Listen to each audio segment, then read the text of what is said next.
Bueno, Dios les bendiga en esta noche a todos. Es un privilegio nuevamente estar con ustedes. Con la ayuda del Señor vamos a continuar con este estudio acerca del curso de demonología. Vamos por el capítulo 3, que en este caso es la personalidad de los demonios. Es un capítulo corto. Luego vamos a pasar al 4 y ahí vamos a ir avanzando. Vamos a orar para poner esto en las manos de Dios. Padre, te damos las gracias por tu amor, por tu bendición. Gracias por tu infinita misericordia. En esta hora te adoramos y te bendecimos. Rogamos que la presencia del Espíritu Santo pueda dirigirnos y guiarnos en este servicio de clase. Padre, queda todo en tus manos, en el nombre maravilloso de Jesús. Amén y amén. Bueno, vamos al capítulo 3. La personalidad de los demonios. Vemos la pregunta que se plantea. ¿Son los demonios meras emanaciones o influencias o poderes? ¿O enseña la Biblia que los demonios tienen personalidad? Hay 3 atributos de personalidad. Si puede ser probado que algo tiene estos 3 atributos, entonces ese algo es una persona. Y los atributos son intelecto, emoción y voluntad, ¿verdad? Intelecto es donde está la inteligencia, la emoción es donde reposan los sentimientos y la voluntad es la capacidad de decidir, ¿verdad? Que eso es el centro de la persona, la voluntad. Entonces vamos a ir abordando cada una de ellas. Bueno, ahí se me fue un poquito extensa la diapositiva. La parte del intelecto, ¿tienen los demonios intelecto? La respuesta es sí. Esto es evidente en 6 formas.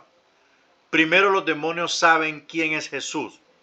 En el evento del Gadareno y de muchas otras interacciones que Jesús tuvo con ellos, lo reconocieron. Entonces, ellos saben en quién está la marca de Cristo. Ellos saben en quién está la autoridad de Cristo. Ellos saben en quién está, en quién está el poder de Jesús. Ellos lo reconocen, ¿verdad? Número 2, los demonios saben de su propia y futura condena. Ellos le dijeron a Jesús, ¿vienes a atormentarnos antes de tiempo? Entonces ellos saben cuál será su destino final. Como ya decía en la clase pasada, la decisión de ellos está cerrada, no tienen capacidad de retroceder, no tienen capacidad de corregir, ellos ya están encarrilados como un tren sin frenos que va hacia un precipicio. Ese es su estilo, su modus o su modo de vivir, ¿verdad? Entonces ellos conocen cuál será su destino final. Es una condena eterna. Número 3. Los demonios sabían quiénes eran ambos, Jesús y Pablo. Vuelvo a repetir, ellos conocen a los hombres y mujeres de Dios en quienes está la autoridad. Ellos conocen el testimonio de los cristianos. Ellos conocen el estilo de vida de los cristianos y saben perfectamente quién los puede reprender y quién no los puede reprender, ¿verdad? Número 4, los demonios saben que Dios es uno. Eso está en Santiago 2:19, ¿verdad? Ellos saben que Dios es uno, o sea, Dios es uno desde el contexto de que Él es uno sobre todas las cosas, que la autoridad suprema de todo lo creado, visible e invisible, se llama Dios. Quinto, los demonios tienen un sistema falso de doctrina. Entonces, para crear una doctrina falsa se necesita mucha inteligencia. Entonces quiere decir que son muy inteligentes, ¿verdad?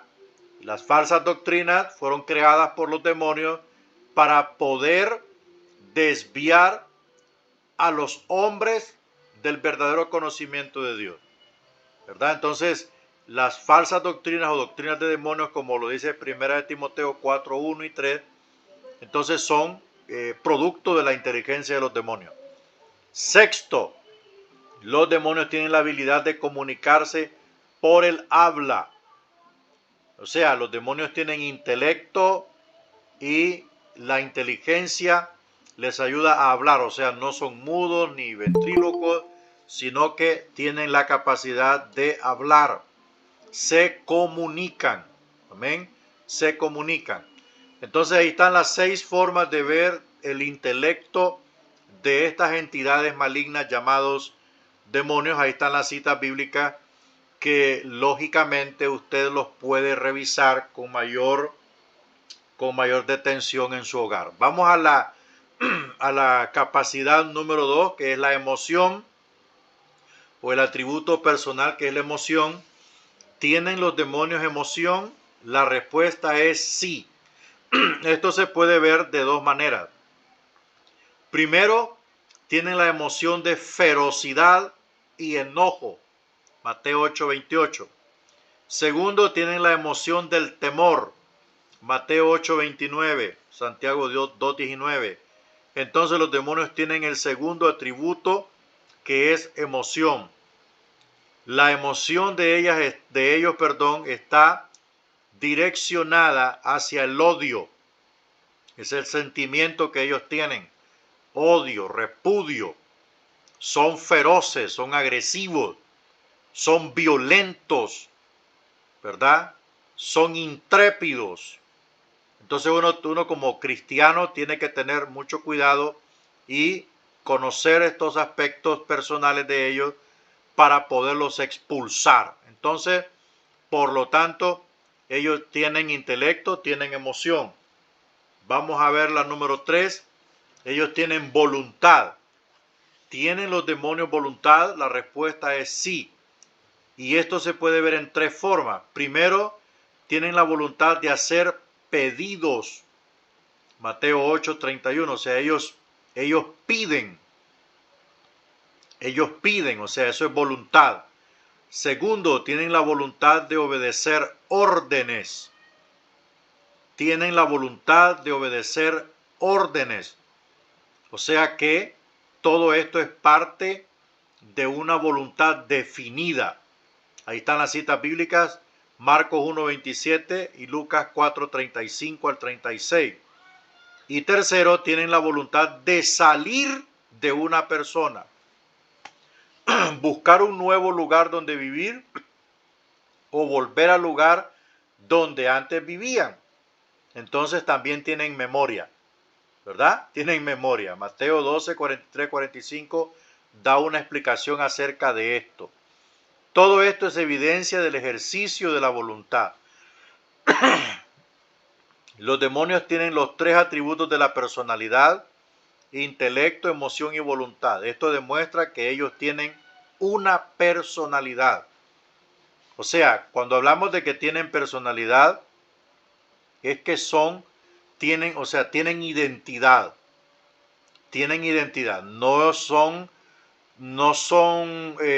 personas de carne y hueso, pero tienen todos los atributos de una persona de carne y hueso, ¿verdad? Intelecto, emoción, voluntad, memoria, etcétera, etcétera. Entonces hay que tener mucho cuidado con estos espíritus malignos que se introducen dentro de las personas y después se manifiestan, ¿verdad?, a través de las personas, induciéndolos a cosas horribles, ¿verdad?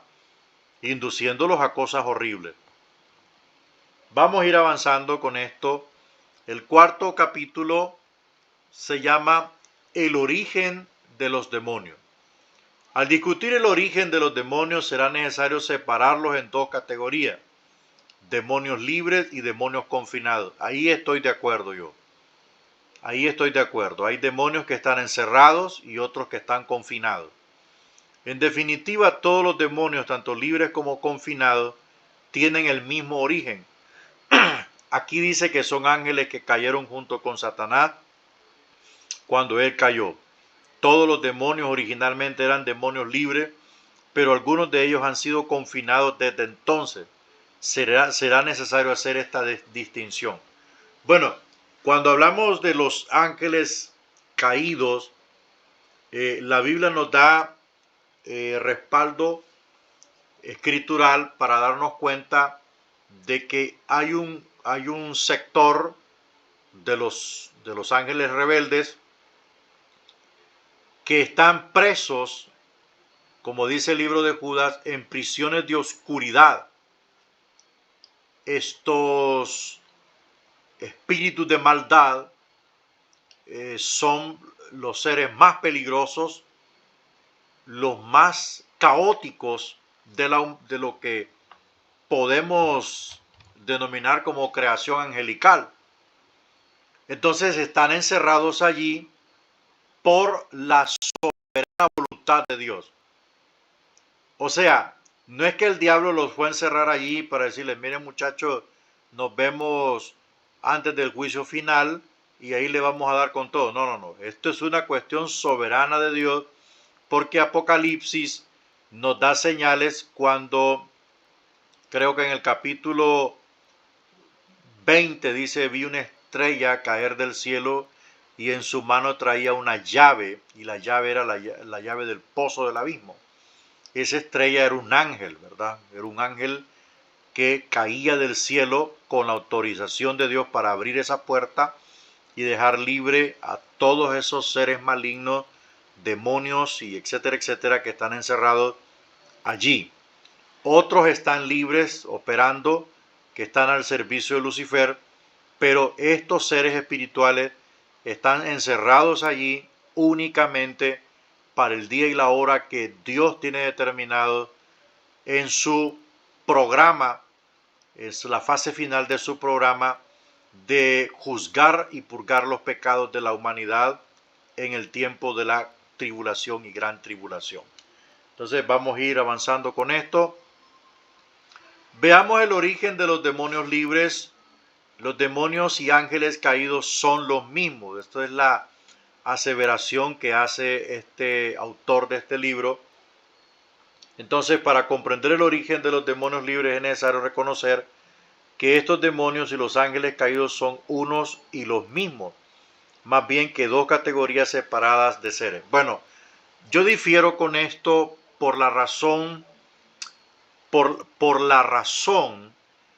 de que cuando vemos el rol protagónico de los ángeles en el Antiguo Testamento, lo que vemos en ellos es que ellos tenían la capacidad de personificarse como seres humanos. Usted puede ver, por ejemplo, la historia de Abraham, cuando Dios decidió destruir Sodoma y Gomorra. Usted puede ver que tres hombres llegaron a la tienda de Abraham. Uno de ellos era el ángel de Jehová y los otros dos eran ángeles belicosos asignados a esta misión.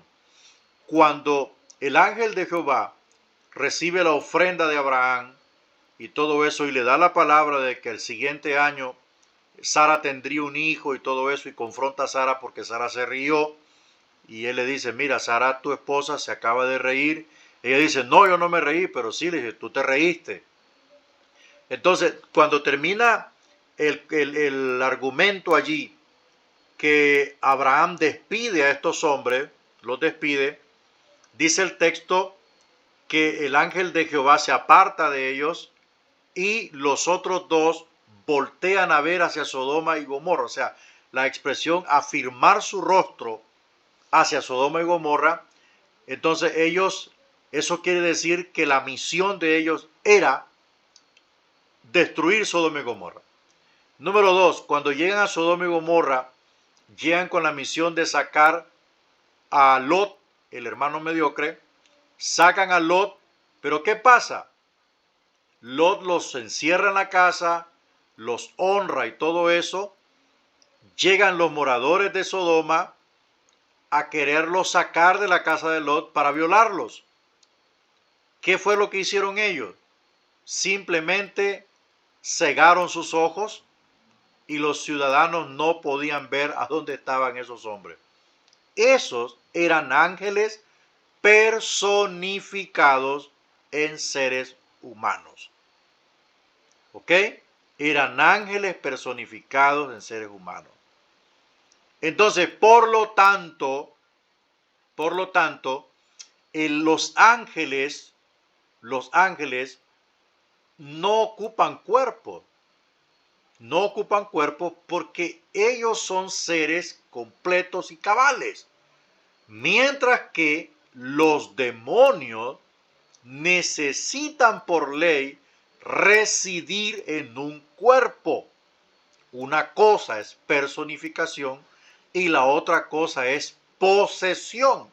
Es lo que estábamos viendo en cierta ocasión, que aquellos demonios habitaban en el endemoniado Gadareno, que eran 6,000 demonios. Entonces, imagínese usted que estos demonios son espíritus, como dijo el Señor, que andan por lugares secos. Los lugares secos son de tormento para ellos. Ellos necesitan habitar un cuerpo para poder prevalecer. Pero los ángeles no ocupan poseer un cuerpo.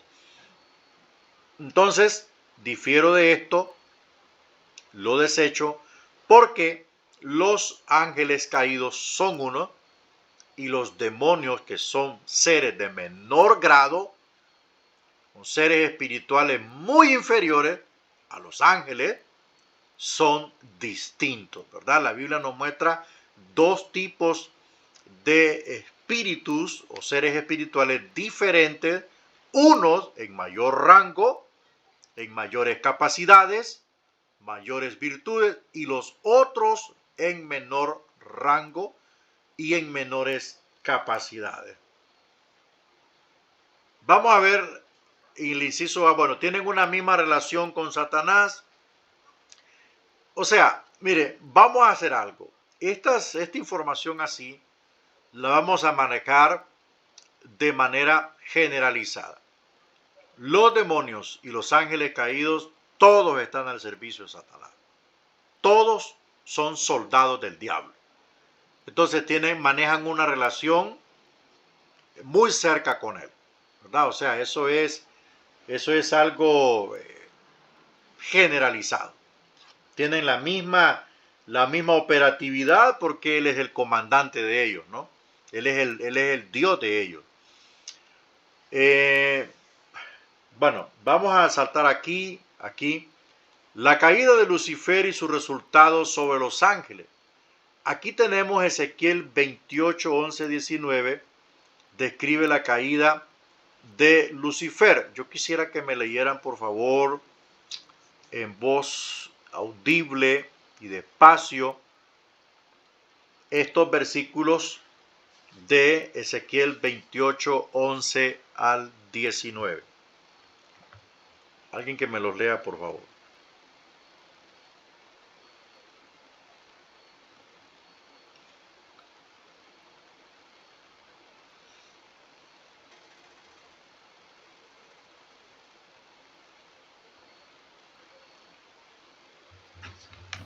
Amén. Amén. Léamelo, hermano.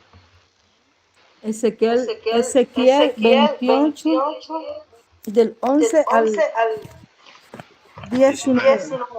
En el nombre del Señor Jesús. Vino a mí palabra de Jehová diciendo: Hijo de hombre, levanta endecha sobre sobre el rey de Tiro y dile, así ha dicho Jehová el Señor, tú eras el sello de la perfección, lleno de sabiduría y acabado de hermosura. En Edén, en el huerto de Dios estuviste, de toda piedra preciosa era tu vestidura, de cornerina, topacio, jaspe, crisólito, berilo y ónice, de zafiro, carbunclo, esmeralda y oro. Los primores de tus tamboriles y flautas estuvieron preparados para ti en el día de tu creación. Tú, querubín grande, protector, yo te puse en el santo monte de Dios, allí estuviste. En medio de las piedras de fuego te paseabas. Perfecto eras en todos tus caminos, desde el día que fuiste creado hasta que se halló en ti maldad. A causa de la multitud de tus contrataciones, fuiste lleno de iniquidad y pecaste, por lo que yo te eché del monte de Dios y te arrojé de entre las piedras de fuego, oh querubín protector. Se enalteció tu corazón a causa de tu hermosura, corrompiste tu sabiduría a causa de tu esplendor. Yo te arrojaré por tierra delante de los reyes, te pondré para que miren en ti. Con la multitud de tus maldades y con la iniquidad de tus contrataciones, profanaste tu santuario. Yo pues saqué fuego de en medio de ti, el cual te consumió y te puse en ceniza sobre las tierras, sobre la tierra a los ojos de todos los que te miran. Todos los que te conocieron de entre los pueblos se maravillarán sobre ti. Espanto serás y para siempre dejarás de ser. Amén. Amén. Gracias, hermana. Bueno, ahí da una descripción en primer lugar, se reconoce este personaje es el único ser angelical que la Biblia describe cómo fue creado y de qué forma, o sea, cuáles son los... Observe que este personaje, su cuerpo está constituido de minerales preciosos, incluyendo el oro. Es el único ángel que la Biblia dice cómo fue hecho y con qué fue hecho. ¿Y para qué fue hecho? Su labor era proteger. Y cuando dice que el querubín se paseaba en el fuego, en el fuego del altar, era que era perfecto en santidad. Pero su perfección, su belleza, bueno, la mitología y todo eso pintan a Lucifer con cachos, horrible, rojo, negro. Es todo lo contrario. La Biblia dice que es bello. Es bella su composición, solo que ahora su esencia es la maldad pura, ¿verdad? No hay otra explicación, no hay otra maldad fuera de él. Es la esencia cruda de la maldad viva. No hay nada más que produzca terror más que Lucifer. Ajá, sí, ya le voy a explicar, hermana Ligia. Entonces, este texto está explicando cómo fue creado, para qué fue creado y quién era, cuál era su personalidad. Iba a ser un querubín de protección al servicio de Jehová. Iba a ser un querubín de exaltación que iba a exaltar a Jehová porque se paseaba en el fuego del altar. Tenía una posición muy privilegiada, lo puso en el monte de Jehová. O sea, él tenía una posición muy elevada. Pero toda su vanidad se concentró demasiado él en su vanidad y empezó a nacer de alguna forma, porque eso lo sabremos en el cielo, de alguna forma empezó a nacer la maldad. En el lugar más perfecto, en el lugar más puro y más santo, nació la maldad. Entonces, esa maldad, esa vanidad, quiso sobreponerse a Dios, quiso colocarse encima de Dios y empezó a trazar un plan, un complot, una estrategia de cómo asaltar la gloria, cómo apartar a Dios del trono, cómo colocarse él, y para eso necesitaba un ejército.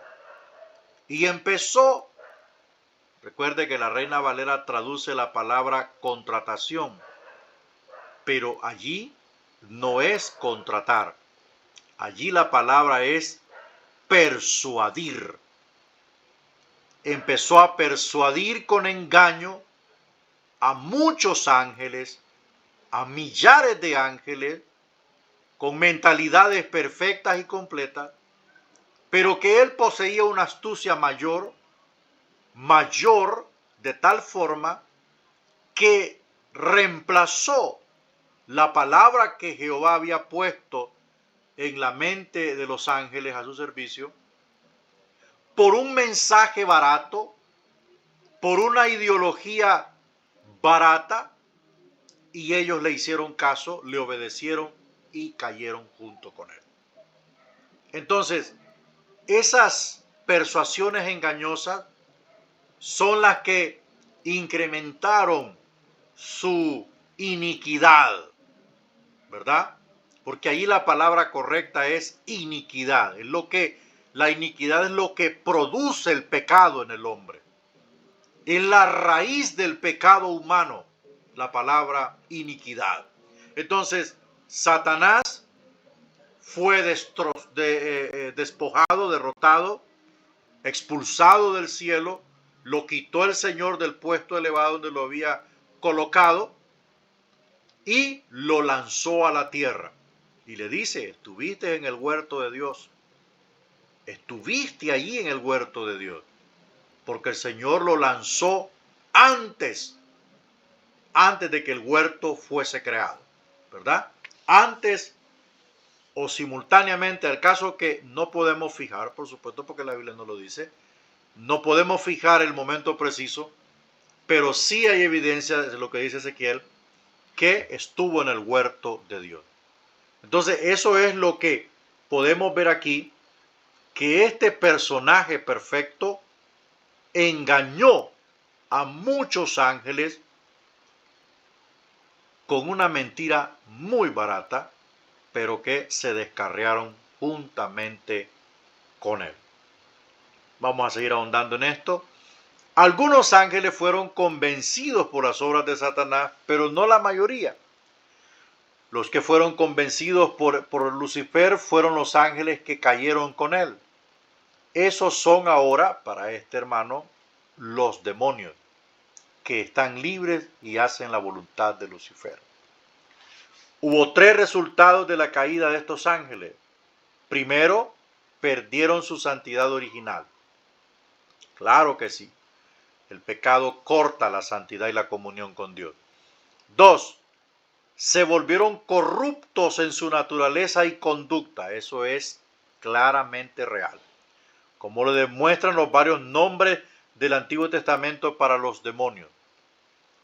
Tres, estos ángeles se convirtieron en los demonios de Satanás. Yo vuelvo y repito que para mí Apocalipsis 16, 13 al 14 me da a mí el punto de partida de donde aparecieron la chusma del diablo llamadas demonios. Para mí, ¿verdad? No me afecta mi fe, ni le va a afectar su fe a usted, ¿verdad? Porque no tiene nada que ver su fe y mi fe con esto. Pero sí creo que Lucifer tiene tanto poder que nosotros no lo conocemos. Cuando yo veo cómo fue construido, quién fue, a dónde estuvo, dónde lo pusieron, puedo ver que el poder de él es bien grande y que puede hacer muchas cosas que por supuesto un día dará cuenta. Un día será llamado a juicio y él dará cuenta de todo lo que hizo, desde que hizo caer a Eva y a toda la raza humana. Y esa cuenta él va a tener que darla delante de Dios. Ahí va a soltar todo lo que hizo para que los seres humanos pecaran. Por eso será quemado en el lago que arde con fuego y azufre por toda la eternidad. El origen de los demonios confinados, bueno, la vez pasada hablábamos acerca de aquellos espíritus de maldad que están encerrados dentro del pozo del abismo. Ahí hay seres malignos cuyo rey y líder se llama Apolión. Estos personajes, Juan ve una descripción de ellos cuando son liberados y la descripción es horripilante. Entonces ellos están confinados allí por Dios para el día y la hora en los que serán sueltos para ejecutar y materializar los juicios sobre los seres humanos impenitentes que rechazaron a Jesucristo y ofendieron el nombre de Dios.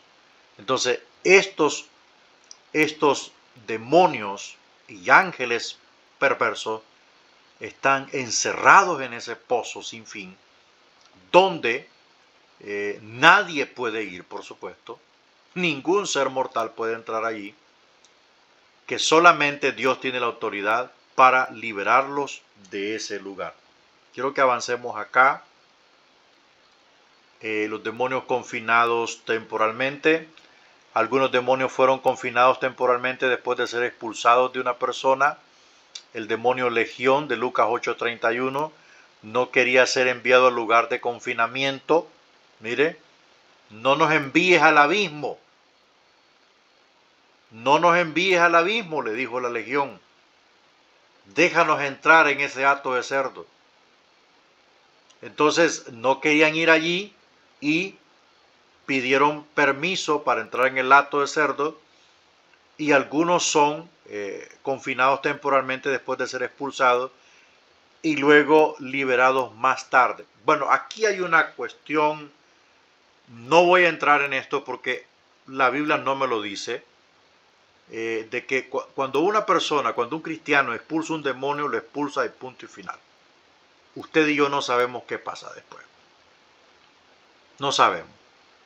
No sabemos si fue encerrado o no. No sabemos nada. Simplemente sabemos que salió del cuerpo de esa persona y lo demás no nos importa. Lo que nos importa es restaurar a esa persona para que sea restituido, para que sea sanado y pueda impedir que ese demonio nuevamente la vuelva a ocupar. Entonces eso sí es lo que podemos hacer, pero de que son confinados o encerrados, qué sé yo, eso no lo podemos manifestar ni decir porque no tenemos respaldo bíblico. Entonces, por lo tanto, lo dejamos fuera. Bueno, dice, muchos otros son confinados temporalmente ahora, serán liberados. Esto ya lo dijimos, El lugar de confinamiento temporal de estos demonios es el abismo. Ya lo que Dios puso ahí, lo puso. Ese suceso de la legión contra Cristo, o sea, el Gadareno, solamente se repite una vez en los evangelios. No se menciona más nada. Ese es un momento, eso es algo que ocurrió con Cristo, porque Él tiene el atributo divino, la autoridad suprema sobre Lucifer y todo su séquito. Nosotros no. Repito, no tenemos conciencia de lo que pasa después de una liberación, sea lo que sea, no tenemos conciencia. Entonces, por lo tanto, no podemos manifestar ni decir esto ocurre, los demonios van para allá, el Señor los lleva allá. Pero ¿dónde dice eso? No dice la Biblia de eso. La Biblia solo nos menciona los que están encerrados, punto y final, y un día serán liberados. Seguimos los demonios confinados permanentemente. La segunda categoría de demonios confinados son aquellos que han sido confinados y nunca serán liberados, sino que pasarán directamente al lago de fuego. Hay tres pasajes claves sobre estos demonios. Vamos a ver qué dice Génesis 6, 1 al 4. Veamos ahí, please, Génesis 6, 1 al 4. Un área de debate principal entre los creyentes es si este pasaje se refiere a los ángeles o no. El propósito de este segmento es mostrar que de hecho se refiere a ángeles que ahora están confinados permanentemente. Por favor, tírenme ahí Génesis 6, 1 al 4. Amén. Léamelo, por favor. Dice la maldad de los hombres. Aconteció que cuando comenzaron los hombres a multiplicarse sobre la faz de la tierra y les nacieron hijas, que viendo los hijos de Dios que las hijas de los hombres eran hermosas, tomaron para sí mujeres, escogiendo entre todas. Y dijo Jehová, no contenderá mi espíritu con el hombre para siempre, porque ciertamente él es carne, mas serán sus días 120 años. Había gigantes en la tierra en aquellos días, y también después que se llegaron los hijos de Dios a las hijas de los hombres y les engendraron hijos. Estos fueron los valientes que desde la antigüedad fueron varones de renombre. Amén. Gracias. Bueno, ya hemos abordado ese pasaje bíblico en donde la palabra o la expresión clave ahí es hijos de Dios. Cabe mencionar que la palabra o la expresión hijos de Dios se menciona con claridad y repetitivamente en el Nuevo Testamento, refiriéndose a los cristianos o a aquellos que hemos recibido a Cristo como Salvador personal. Pero en el Antiguo Testamento o bajo el pacto antiguo, la expresión hijos de Dios solamente era referida a los ángeles. ¿Por qué? Porque ellos son creación especial de Dios. Entonces, aquí lo que podemos ver nosotros es que estos ángeles estaban asignados a misiones cotidianas dentro de la creación, ¿verdad? Dentro de la creación. El problema de estos ángeles es que rompieron el código. Y el código, como dice Judas, abandonaron su morada, ¿verdad? Hablando de esta generación, el predicador Judas, rompieron el código de ética, el código de santidad.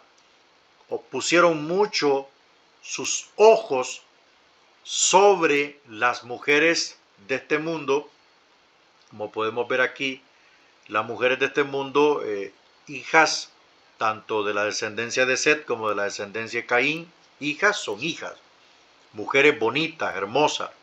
Entonces ellos no es que andaban con sus alas y todo eso en medio de la gente, no, ellos andaban personificados. Entonces el pasar mucho tiempo con cuerpos humanos, en ese estado pusieron demasiado la mirada, codiciaron a las mujeres de ese entonces y se allegaron a ellas, en forma humana. En forma humana. Esto rebalsó la copa de la ira de Dios y produjo aceleradamente el diluvio. Por eso dijo el Señor, 120 años serán los días del hombre. Entonces, por lo tanto, hermanos, esto es lo que podemos ver nosotros, que estos ángeles, ¿verdad? Estos ángeles fueron los que abandonaron su morada, y Judas dice que estos fueron atados, ¿verdad? No sé dónde está ese texto de Judas. Judas solo en un solo capítulo, hermano. Tal vez usted me lo encuentra por ahí, que estos ángeles fueron atados en prisiones de oscuridad en el infierno, ¿verdad? Y ellos nunca saldrán de ahí más que para ser condenados en el juicio ante los ángeles, el juicio de los ángeles caídos, donde se presentarán todos los que se rebelaron, incluyendo su máximo líder. Tal vez me lo haya usted y ahí vamos a ir ampliando Bueno, aquí vemos nosotros una ampliación del argumento, siempre de lo que ya hemos hablado, pero no tiene ninguna repercusión dentro de lo que estamos manifestando acerca de estos personajes espirituales, pero ya dije que ellos se llegaron a las mujeres en forma personificada como hombres y copularon con ellas, y así fue como nacieron estos gigantes, ¿verdad? En la creación, estos gigantes, que esta generación prácticamente se perdió, ¿verdad? Esta generación prácticamente se perdió, no tuvo ningún rol protagónico en la historia, solo quedó la familia de Noé y Noé mismo los que volvieron a reiniciar la historia de la humanidad, ¿verdad? Porque hasta Noé, hasta el diluvio, todo lo que ocurrió antes, todas las sociedades fueron exterminadas por su pecado capital, gravoso y desafiante en la presencia de Dios. Entonces aquí vemos lo que estamos manifestando, ¿va? La unión mixta, Génesis 6:2, estos hijos de Dios o ángeles codiciaron, fue el mismo pecado de Satanás, codició el trono de Dios, ¿verdad? Codició el trono de Dios y esto lo llevó a pecar, y estas personas, estos ángeles, pecaron. No sé si lo encontraron por allí en Judas. Judas solo tiene un capítulo. Amén. Tíremelo ahí, porfa, para que ampliemos este argumento de los ángeles atrapados en la oscuridad. Está en Judas, Judas capítulo 1 del 6 al 7. Démelo, pues. Permítame, aquí estoy. Y a los ángeles que no guardaron su dignidad, sino que abandonaron su propia morada, los ha guardado bajo oscuridad en prisiones eternas para el juicio del gran día, como Sodoma y Gomorra y las ciudades vecinas, las cuales de la misma manera que aquellos, habiendo fornicado e ido en pos de vicios contra naturaleza, fueron puestos por ejemplo, sufriendo el castigo del fuego eterno. Gracias. Mire la información hiper extraordinaria de Judas en cuanto a este tema. Estos ángeles perversos, carnudos, pecaron, fornicaron con las mujeres de aquel tiempo, y Dios dijo no más. Los atrapó y los encerró en prisiones de oscuridad, dice ahí, prisiones eternas. Prisiones eternas, no es un confinamiento temporal como los otros que están confinados en el pozo del abismo, que van a salir para la gran tribulación. Dice Judas que están en prisiones eternas, preparados para el día del gran juicio. O sea, saldrán de allí a ser juzgados. Abandonaron su morada, como aquellos hombres en Sodoma y Gomorra, compara Judas, que fornicaban contra vicios y hacían vicios contra naturaleza. O sea, se salieron del estado de santidad en el que Dios los creó y codiciaron la carne humana, el sexo opuesto, se allegaron a ella, se deleitaron con ella, se multiplicaron con ellas, y eso provocó la ira del Señor. Esto lo hicieron los ángeles. Con el perdón de los dolientes, yo no veo a ningún demonio con estas capacidades. Esos ángeles estaban, vamos a ver aquí lo que me están escribiendo porque me interesa lo que están opinando. Exactamente, esos ángeles estaban en una misión en la tierra. Estaban en una misión. Se les había asignado una misión. Porque el plan de Dios ya estaba echado, pues ya estaba trazado que Dios iba a eliminar la raza humana por su pecado. Entonces, por lo tanto, había enviado ángeles infiltrados para que él estuviese siendo informado de todo, y la misión era algo propiamente de Dios, pero ellos codiciaron a las mujeres y pecaron, fornicaron, ¿verdad? Bueno, aquí dice, la primera frase clave del verso 2 es hijos de Dios. Bueno, ya dijimos quiénes son los hijos de Dios. Y ahí empieza a explicar extendidamente el argumento hijos de Dios. Ya lo sabemos, ya lo manejamos, no nos va a contradecir ni tampoco nos va a decir nada nuevo. Se está refiriendo a eso exactamente. Vamos al inciso B, las hijas de los hombres. La segunda expresión clave del verso 2 son las hijas de los hombres. Este es un término genérico para las mujeres. Lo incluye a todas las hijas, tanto de la descendencia de Set como la de Caín. Normalmente las hijas de los hombres algunos se refieren a las hijas o descendientes de Caín, como las mujeres pervertidas, perversas, carnales. No, aquí es hijas de los hombres, ¿verdad? El texto dice claramente que es en términos general. Entonces, por lo tanto, estos ángeles personificados se pusieron la mirada en ellas y pecaron, le fallaron al Señor, ¿verdad? Le fallaron al Señor con mujeres impías o mujeres le fallaron. Bueno, vamos avanzando con este argumento. La pregunta es, ¿por qué Satanás deja que algunos de sus ángeles se unan con mujeres humanas? ¿Para qué molestarse? La razón puede ser comprendida al investigar el contexto más extenso de Génesis. 3 capítulos atrás está anotada la primera profecía mesiánica, Génesis 3:15. Esta profecía habla de la venida del Mesías, que nacería de una mujer. Lo que pasó en Génesis 6:1-4 fue un intento satánico de corromper la simiente de la mujer al hacer que algunos de sus ángeles tomaron forma humana. Es posible, ¿verdad? Es posible, está dentro de lo razonable. Está dentro de lo razonable. No podemos afirmar con contundencia que fue así, pero podemos decir que sí, y podemos decir también que,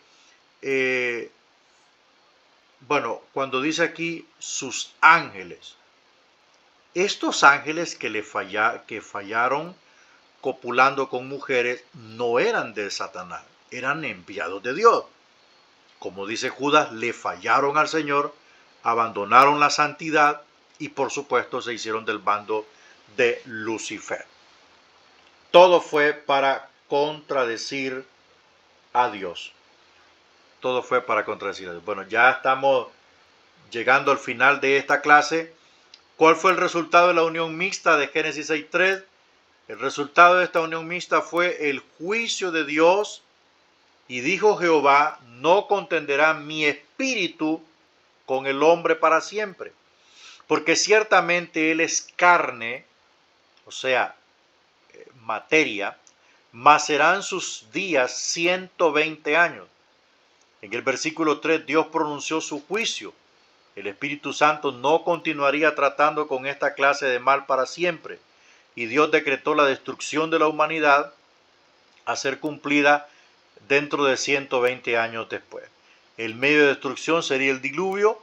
El propósito del diluvio era destruir el producto de la unión de esos ángeles y las mujeres, como discutiremos más adelante. Entonces, imagínense usted si esta generación Dios la hubiese preservado, la hubiese permitido existir, esta generación hubiese eclipsado a toda la humanidad, hubiese absorbido la humanidad, ¿verdad?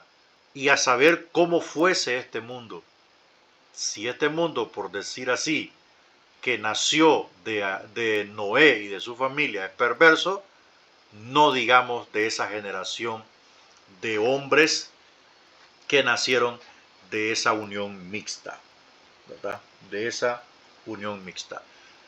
Bueno, el producto de la unión mixta en Génesis 6:4, había gigantes en la tierra en aquellos días y también después que se llegaron los hijos de Dios a las hijas de los hombres y les engendraron hijos. Estos fueron los valientes que desde la antigüedad fueron varones de renombre. Para obtener un concepto más claro del significado de este versículo, las partes individuales deben ser discutidas primero. Bueno, nos vamos a quedar ahí.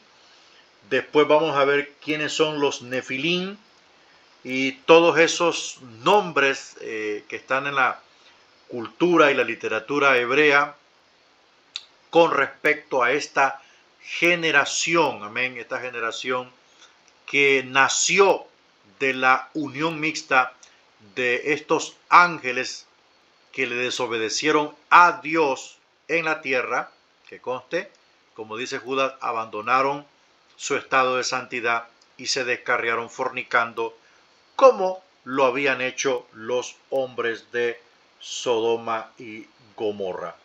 Entonces nos vamos a quedar ahí, hermanos, para que en la próxima clase sigamos ahondando en esto, en este argumento